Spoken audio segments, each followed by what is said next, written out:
অনুশীলন মাঠে সতীর্থ রবিনহো জুনিয়রের সঙ্গে ঘটে যাওয়া বিতর্ক নিয়ে প্রকাশ্যে দুঃখ প্রকাশ করেছেন ব্রাজিলিয়ান সুপারস্টার নেইমার। মঙ্গলবার সান্তোসের হয়ে ডিপার্টিভো রিকোলেটোর বিপক্ষে 1-1 গোলে ড্র ম্যাচে গোল করার পর তিনি বেঞ্চে থাকা রবিনহো জুনিয়রকে জড়িয়ে ধরেন।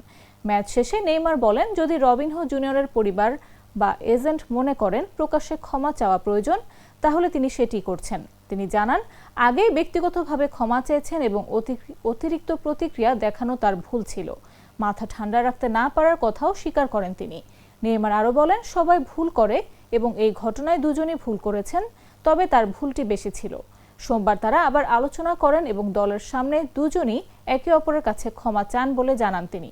অন্যদিকে রোববারের অনুশীলনে ড্রিবল করার ঘটনায় উত্তেজনা তৈরি হয় এবং অভিযোগ ওঠে নেইমার শারীরিকভাবে আক্রমণ করেন। বিষয়টি নিয়ে ক্লাব তদন্ত শুরু করে। 18 বছর বয়সী রবিনহো জুনিয়র পরে জানান, তিনি রাগের মাথায় অভিযোগ করেছিলেন। তিনি বলেন, নেইমার তাকে অপমান করেন এবং চর মারলেও পরে তিনি ক্ষমা চান, যা তিনি গ্রহণ করেছেন।